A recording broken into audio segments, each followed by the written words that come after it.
Hi friends, আমি আসলাম। তো আমার মেয়ে আজকে কলকাতায় গেল, ওর বাবা দিয়ে আসবে, ওর বাবার সাথে গেল।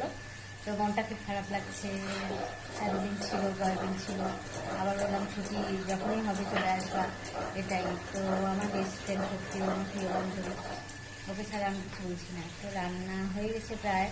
আজকে কাতল মাছ, সবজি ভাজা, ট্যাংরা মাছ, আর আর কিছু না। আর সীমাদি মশলা, ও ডালও আছে। হ্যাঁ, সীমাদি মশলা হচ্ছে। আর এখন আমি স্নানে যাবো, গিয়ে পূজা দেবো। ঠিক আছে, স্নান হয়ে গেছে, পূজা হয়ে গেছে। এখন মাকে খেতে দিলাম, এদিকে সীমাদিও খাচ্ছে। আমার খিদা পাইনি, পেটটা ভরে গেছে, আমি পরে খাবো। ওরা খেয়ে নিই তারপরে। সীমাদি, তোমার ফোন আসছে। তো এখন কিছু করছি না আপাতত, মেয়েকে ফোন করছি কোথায় আছো এখন, এটাই। আজকে খুব খারাপ লাগছে।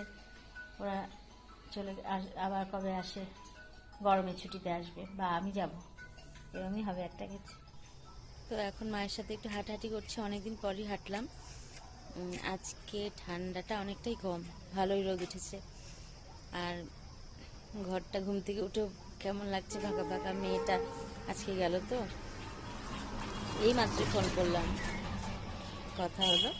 তো বন্ধুরা, আর একটু পরে সন্ধ্যা দেবো আমি, তারপরে চা করবো, তোমরা তো জানো।